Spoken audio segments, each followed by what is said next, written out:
So hello guys, welcome to B Well Vigyan. मैं प्रतीक शर्मा और आज जो है इस वीडियो के अंदर हम कंटिन्यू वीडियो है। ये मेरी जो पिछली वीडियो थी, आप लोग कहेंगे भैया तो सेम टी शर्ट पहन के फिर से आ गया है। नहीं भैया, कंटिन्यूएशन वीडियो है ये, उसी को मैं कंटिन्यू कर रहा हूँ। हाँ, पार्ट्स में डाल रहा हूँ इसको मैं।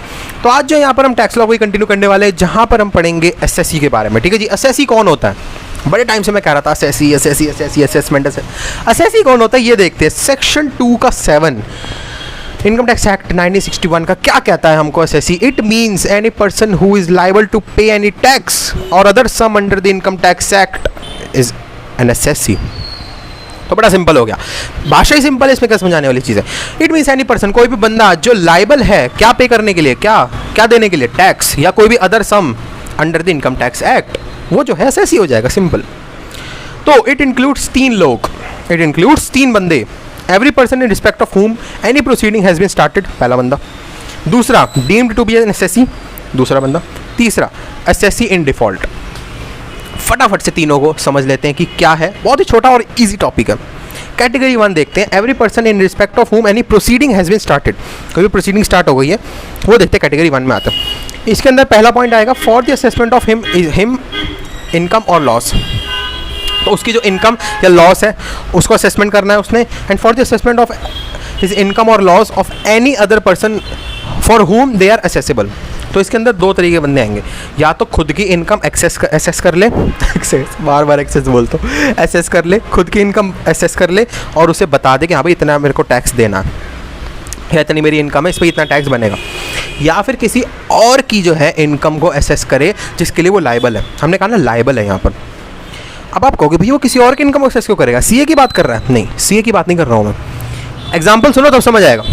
जैसे कि फॉर एग्जाम्पल एक मिस्टर ए है, वो बच्चा है 15 साल का, बिलो 18 15 ईयर्स, बिलो 18 माइनर हो गया। अब वो भैया वो तो लायबल है नहीं फिलहाल तो टैक्स पे करने के लिए, लेकिन वो इंडियाज गॉट टैलेंट गया, जीत गया और 20 लाख रुपए उसको मिल गए। अब आपको क्या लगता है, प्रैक्टिकली सोचो, किसी बच्चे को 20 लाख रुपए में गवर्नमेंट छोड़ देगी 20 लाख में से अपना टैक्स? क्या लगता है? मेरे को तो नहीं लगता वो छोड़ेगी। इसीलिए इसके अंदर यही बोला गया है कि जो उसका एक्स होगा, एक्स कौन होगा? उसका फादर, बच्चे का। तो बच्चे के फादर को जो है बच्चे के बिहाफ पर टैक्स पे करना पड़ेगा।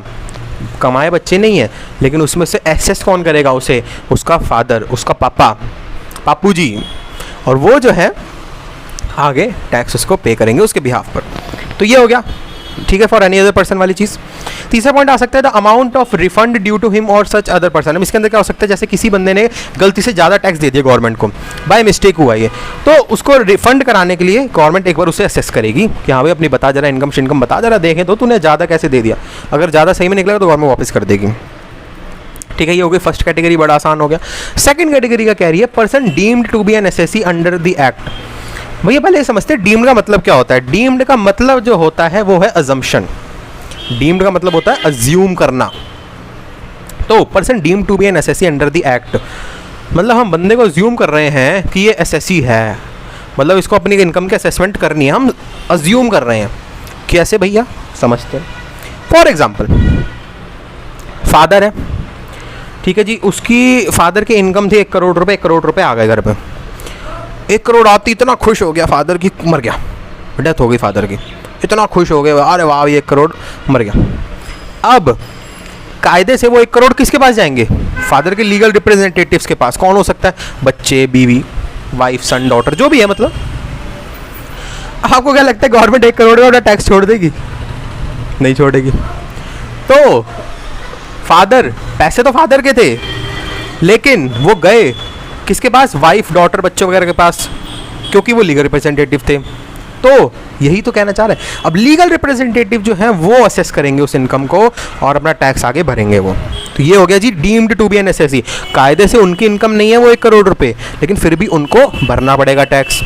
तो डीम्ड, हमने अज्यूम करा कि ये एसएससी हैं। ठीक है जी। अब इसी के अंदर दूसरा पॉइंट कौन सा हो सकता है? कैटेगरी 2 में ही बता रहा हूँ, डीम्ड वाले में, एजेंट ऑफ नॉन रेजिडेंस। कैसे भैया? जैसे कि एक फॉरेनर है, वो भाग गया, टैक्स को नहीं भरा, भाग गया इंडिया छोड़ के, लेकिन उसका एजेंट था। अब उसे जो है डीम्ड टू बी एसएससी पकड़ लेंगे, उसकी गुद्दी पकड़ेंगे एजेंट की, आजा भाई तू आजा, तू इसके बिहाफ पे भर, क्योंकि ये तू इसका एजेंट था। तो डीम्ड टू बी एसएससी मतलब हमने अज्यूम करना है, ठीक है जी। कैटेगरी 3 पर आ जाते हैं फटाफट से बिना टाइम बर्बाद करे हुए, ईजी है, ज़्यादा दिमाग नहीं लग रहा होगा, थोड़ा सा ध्यान से सुनोगे समझ आ जाएगा।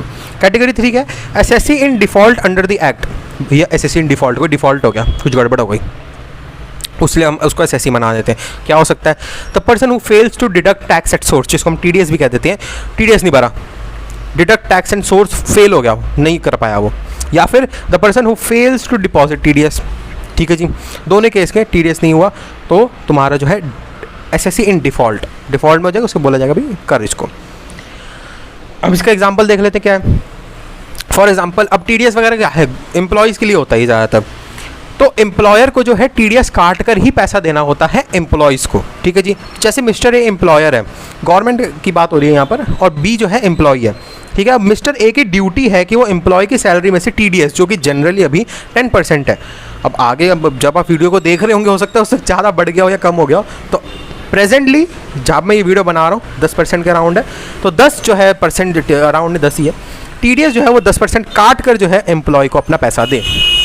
तो 1 लाख है इनकम, 10,000 काट कर उसको दे दे 90,000 रुपये, किसको? एम्प्लॉय को। ये एम्प्लॉयर की ड्यूटी होती है। So it is the duty of the employer to deposit the TDS to government calculated on the income of the employee. Note, एक और point, under the concept of TDS, if payer fails to deduct such tax or after deduction fails to deposit to the government, he will be known as assessee in default। तो इसी को हम assessee in default कह देते हैं। तो 2 case बता दिए, अगर पेयर ने जो है फेल हो गया वो डिडक्ट करने के लिए, पैसे में से टैक्स को निकालने के लिए जो 10% जो बता रहा है मैंने, या फिर अगर उसने निकाल लिया, कैलकुलेट कर दिया, लेकिन डिपॉजिट नहीं करवा पाया गवर्नमेंट में 10,000 रुपये, तो उसी को हम एसएससी इन डिफ़ॉल्ट कहते हैं। क्लियर हो गई तीनों कैटेगरी। पहली कैटेगरी में इंडियाज़ गॉट टैलेंट वाला एग्जांपल, दूसरी कैटेगरी में 1 करोड़ रुपए आए थे, फादर मर गया, खुश हो गया लीगल रिप्रेजेंटेटिव, अज्यूम करा गया उन्हें। तीसरी कैटेगरी गवर्नमेंट की एम्प्लॉयर एम्प्लॉयज़ वाली। क्लियर हो गया? यही जो है मेन 3 कैटेगरी हो गई हैं आपकी, और बस यही था हमारा एसएससी 2 का 7। इससे ज़्यादा तो फिलहाल इसमें कुछ है नहीं। बाकी आगे की वीडियोस में और कवर करेंगे। Diversion of income, application of income, easy topic है, बिल्कुल इजी। इसको ज़्यादा हाई हुआ मचाओगे तो बनेंगे, अगर इसको समझोगे इजी है। वीडियो को ध्यान से देखो, समझाने वाला मैं हूँ ना, यहाँ बैठा हूँ, कोई दिक्कत नहीं है। चलो जी, यही था इस वीडियो के अंदर फिलहाल। Thanks for watching to be well Vigyan, Prateek Sharma signing out. Subscribe करके जाना, लाइक करके जाना, कमेंट सेक्शन आप लोगों के लिए कोई सजेशन है, क्वेरी है, डाउट है, इशू है, वहीं आप ले लेंगे। डिस्क्रिप्शन खोल लिया करो, वहाँ पर कॉन्टैक्ट डिटेल्स मेरी दी हुई हैं, इंस्टाग्राम हो गया, कॉलिंग वगैरह के लिए हो गया, सारी इन्फॉर्मेशन दी हुई है। समझ आई वीडियो लाइक कर देना, नहीं समझ आई डिसलाइक कर देना। एक सजेशन है, रिक्वेस्ट है, सजेशन नहीं है। डिसलाइक कर रहे हो तो कमेंट जरूर करना कि आपको क्यों वीडियो को बुरी लगी। मतलब हेटर्स हो तो अलग सीन है भैया, उसमें मैं कुछ नहीं कर सकता, लेकिन अगर जेन्युइन वैसे हो, फैमिली मेम्बर हो हमारे, तो डिसलाइक में बताना कि कोई इशू है, कोई इंप्रूवमेंट करनी है। चलो जी, thanks for watching to be well Vigyan, Prateek Sharma signing out. Bye bye and corona से बच के bye bye and take care.